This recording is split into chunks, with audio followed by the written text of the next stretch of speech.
Binti mwenye umri wa miaka 13, jina limehifadhiwa, mkazi wa Babati mkoani Manyara, amedai kufanywa vitendo vya ukatili na mwajiri wake, ikiwa ni pamoja na kupigwa mara kwa mara, kung'atwa sehemu mbalimbali za mwili wake na kupigwa kwa kutumia vitu vizito kama vile mwiko wa kupikia.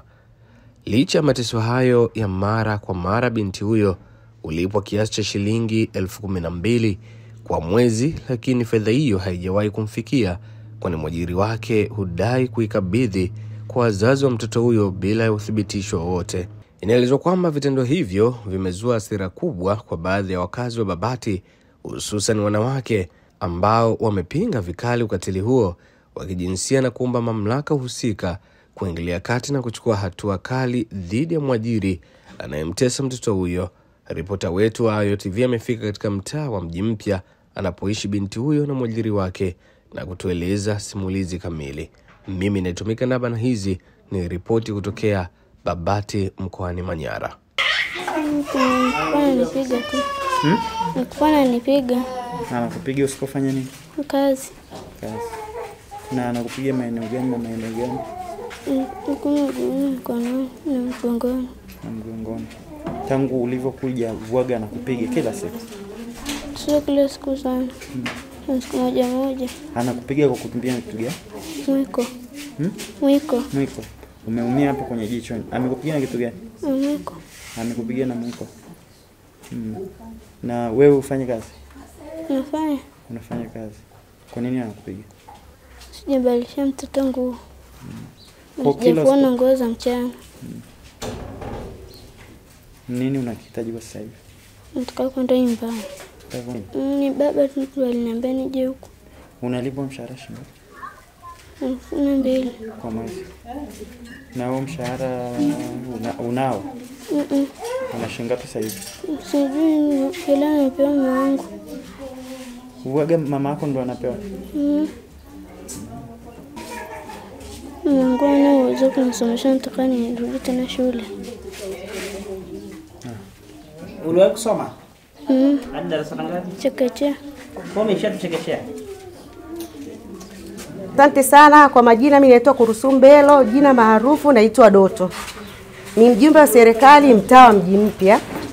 Mimi nilipigiwa simu nikaambiwa, Mama Musa uko wapi? Nikaambia mimi niko nyumbani. Nikaambiwa njoo kuna tukio limetokea. Tukio lenyewe ni lipi? La kumpiga mtoto. Nikasema ngoja nije. Kweli nikawa nimekuja, fika nikamkuta ile binti pale, ile msichana pale. Nikamuuliza ilikuwaje paka ukapigwa? Akasema mama kila siku mimi ananipiga, ananinyanyasa kila siku. Mimi ni wa kuamka saa 12 asubuhi kufanya shughuli zote. Saa nyingine nalala saa 5 saa 6 za usiku. Hapo nikilala saa 5 za usiku, saa 11 kaniamsha. Ananiambia fanya hichi. Nikikosea kidogo ananipiga. Mimi nilivyoitwa ndo nikaja nikamwangalia mtoto paka maalama yako mgongoni. Ndio nikasema nitoke hapa niende kwa mwenyekiti wa mtaa. Nikafika kwa mwenyekiti wangu wa mtaa nikamuelezea. Mwenyekiti akaniambia nenda mpeleke dawati la jinsia. Nikasema sawa, lakini kabla sijampeleka kwenye dawati la jinsia, kule wanaweza wakaongea kafanyaje yakaisha. Acha tuwaite waandishi wa habari mje muone jinsi anavyomnyanyasa huyu mtoto. Na kwa mwezi analipa mshahara shilingi 12,000. Kweli mtoto wako 12,000? Mtoto kama mdogo hata shule hajasoma. Anamuuliza mshahara wako anaendaga wapi? Anasema sijui ndo anapewa mama yangu, sijui ndo anapewa nani. Ndo hayo jamani, mwandishi wa habari. Hii anafanywa mara kwa mara vitendo hivyo? Anafanywa mara kwa mara, kila siku anapigwa. Sisi tumepewa kama kina mama tulichokifanya sisi, tumchukue mtoto tumpeleke dawati la jinsia, huyu mtoto tumpeleke nyumbani kwao. Maria ni Rehema. Nilivyomuona tu huyu mtoto asubuhi, nilishangaa sana kuona kuna mama kama huyu anayeweza kumwadhibu mtoto wa kike kama huyu. Ninachowaomba serikali, maana nyie ni serikali, mshughulike na swala la huyu mtoto.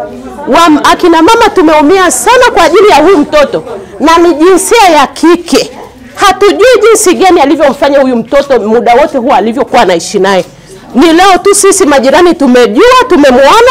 Kwa maana hiyo mengine yaliyokuwa huko nyuma hatukuyajua. Tunawaomba mshughulikie hili swala la huyu mtoto, maana ni jinsia ya kike. Hatujui ya kwamba amemfanya nini huko kipindi cha nyuma. Tunawaomba jamani, tuko chini ya miguu yenu, mumsaidie huyu mtoto, maana kama mimi sijui anatoka wapi, sijui walikutana wapi. Kwa hiyo jamani, tuko chini ya miguu yenu, muendelee kumsaidia huyu mtoto atoke kwenye mikono ya huyu dada. Jina naitwa Veronica Awe, ni mjumbe wa serikali ya mtaa wa Majengo Mapya. Mimi asubuhi hii nikapigiwa simu na mjumbe mwenzangu huyo hapa. Kaniambia, Vero, uko wapi? Nikamwambia niko nyumbani. Kaniambia naomba njoo mara moja, kuna tatizo limetokea hapa mtaani kwangu, jirani kwangu. Nikamwambia kuna nini? Akaniambia njoo. Basi nikatoka. Nikaja kufika hapo akawa ananielezea habari hizi za huyu mtoto kunyanyasika. Nikamwambia mtoto yuko wapi? Njoo. Akaniletea huyu mtoto kumuona, kweli mtoto ameumia. Nikamhoji huyu mtoto naye akanieleza jinsi anavyonyanyasikaga. Nikamwambia hivi sasa tunafanyaje? Akasema ndio hivyo nikamwambia unalipwa shilingi ngapi? Akawa anasema mimi sijui hela ninayolipwa. Kuwanyanyasa watoto wadogo hivi, unyanyasaji wa namna hii haufai. Tunapinga kabisa. Jina naitwa Mariamu Yusufu. Mimi napika vitafuno. Mtoto amekuja kununua vitafuno, amejifunika nguo. Nikamwambia leo vipi? Mbona umejifunika kama bibi harusi? Akaniambia nimepigwa. Hebu funua nione. Kufunua ilibidi nishindwe. Nikampigia mjumbe. Mjumbe, una taarifa ya hapa mtaani? Akaniambia sina. Ikabidi nimpigie, akaja hapo nyumbani, nikaja akafika hapa. Ndio na yeye akachukua sheria zingine. Kwa jina maarufu naitwa John Mosco, lakini jina la kubatizwa naitwa Jackson Mareko. Mwenyekiti wa mtaa wa Mji Mpya. Sasa mimi nimuite huyu mama ambaye anampiga kila wakati, nimesikia anapiga kila wakati. Lakini sikuwa na taarifa. Leo nimepata taarifa ya huyu mama mtoto kupigwa. Lakini siku zote taarifa haijanifikia. Baada ya kunifikia nikawaambia kwamba sasa kutokana na hili namna nilipomwona huyu mtoto na walipomfungua huko mgongoni na anatang'atwa na nini, nikawaambia nendeni polisi kwenye dawati la jinsia ili akamatwe, ajieleze kwamba kwa nini anampiga mtoto wa watu namna hiyo, kwa sababu nisikia sio mara ya kwanza. Lakini ninachoshangaa ni kwamba mimi nimepata taarifa, siku zote sipata taarifa, lakini majirani wana taarifa.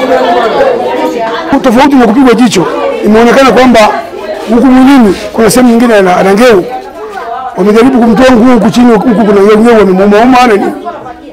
Kwa hiyo ni kitendo cha unyama.